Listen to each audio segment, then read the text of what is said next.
Le Bourbonnais, une terre d'auteurs et une première au glacier sur le boulevard de Courtais, deux auteurs régionaux présentaient leurs ouvrages autour d'un petit déjeuner. Une idée originale avant le Salon du Livre dans ce même lieu, le 28 avril 2018. Allez, bonjour à tous. Donc aujourd'hui en direct du glacier. Donc le glacier, c'est boulevard de Courtais à Montluçon. On va découvrir le premier petit déjeuner littéraire. Comment est venue cette idée, Francis ? Eh ben, disons que la première fois, j'avais acheté le livre à Dominique Filton, le deuxième, le troisième, et je les ai mis à disposition des clients. Et de ce fait, on s'est dit, tiens, pourquoi pas, on pourrait peut-être faire un petit partenariat et puis amener un petit peu de gaieté et de bonheur et faire quelque chose de sympa. On s'est dit, pourquoi pas en faire plusieurs, avec plusieurs auteurs, et donc je pense que ça peut être pas mal aussi. Alors je crois que pour une première, on va retrouver des artistes donc, de la région, et notamment aussi des artistes de la Creuse.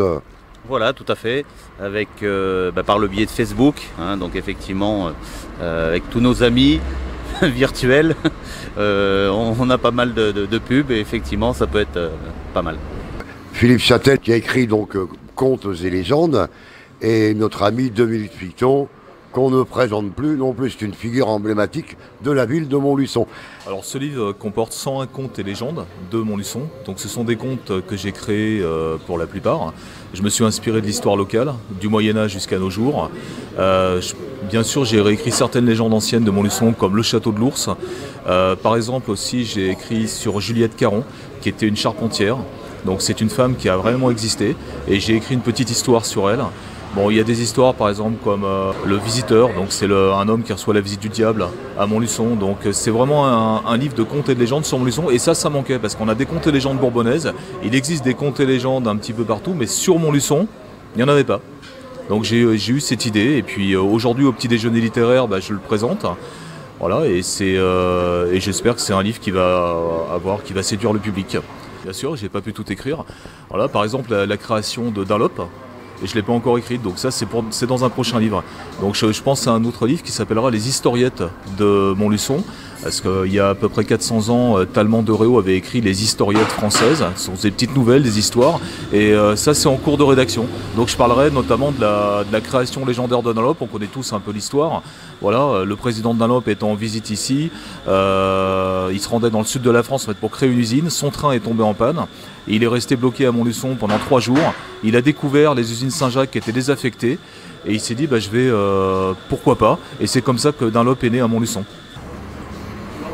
J'ai réédité celui-ci il y a quelques jours, Paysage montluçonnais de Jean Vincent. Donc c'est un livre qui a été écrit dans les années 20, et ce petit bouquin parle de l'histoire locale. Donc Jean Vincent traite de sa famille, il rend hommage à son père, à ses copains. Donc c'est toute une vie de l'époque qui renaît.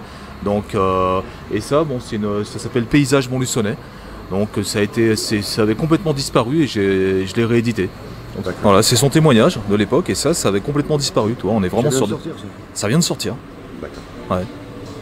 Alors Dominique, le prochain livre qui va sortir, hein, on parle d'histoire, on parle du temps d'avant. Disons que là je viens de le terminer il y a à peu près 2-3 jours. Je viens de faire un livre sur les cartes postales anciennes. Donc il va y avoir 388 cartes postales. Montluçon, tout Montluçon, tous les thèmes sont mélangés. Ça peut être l'avenue de la République, le boulevard de Courtais, tous les anciens commerces, pas mal de cartes postales sur la caserne de Montluçon. Donc voilà, je pense que ça devrait plaire. Donc là, je viens de le terminer il y a 2 jours, et le livre, faut jouer avec Philippe Châtel, donc mon éditeur. Le livre, je pense, devrait sortir début mai. J'ai aussi fini le mois dernier un livre sur la piscine Saint-Jean. Donc pour ceux qui me connaissent un petit peu, savent que j'en avais déjà fait un il y a 4 ans en arrière. Mais bon, à l'époque, j'étais co-auteur avec Philippe Ray. Le livre est épuisé, donc j'ai décidé, avec l'accord bien sûr de Philippe Châtel, d'en refaire un autre tout seul.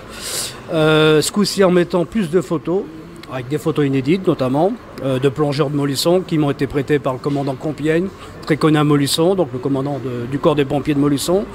Et donc le livre devrait sortir aussi, on va dire, fin mai, début juin. Le livre était sorti donc fin novembre, donc il marche bien puisqu'on doit être à peu près à, je pense, 350 exemplaires de vendus.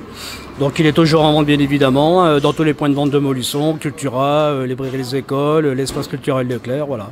Donc ce matin, je suis venu avec mes 5 titres. plus que ce que je disais tout à l'heure, bon, les titres qui vont arriver derrière dans le mois de mai, dans le mois de juin. Voilà. Et le tout dernier, donc c'est celui-là, qui est sorti donc, au mois de janvier. J'ai voulu rendre un petit hommage au bar Le Moderne, où je vais régulièrement. Je précise pour boire du café. Hein. Voilà, donc lieu emblématique de Montluçon. Donc j'ai voulu leur rendre hommage. Voilà, donc à l'intérieur vous avez, il y a à peu près une vingtaine de photos, donc anciennes ou récentes, enfin de la carte postale, des photos récentes que j'ai fait donc, et des brèves. Il y a 874 brèves de comptoir, donc tout ce qui se raconte. Bon, on retrouve toujours un petit peu les mêmes choses. Hein. C'est vrai que ça soit Montluçon, n'importe quelle ville de France. Voilà, les gens vont au bar le matin, discutent de ce qu'ils ont vu la veille à la télévision, de tout un tas de choses. Voilà, et donc j'ai voulu immortaliser tout ça dans un livre. J'ai entendu parler depuis quelques mois qu'il y a un vampire à Montluçon. Donc c'est un livre que tu avais écrit.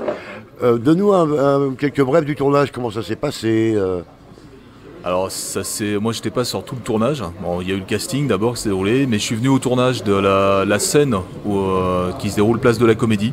Donc on voit tous ces figurants qui arrivent avec des torches.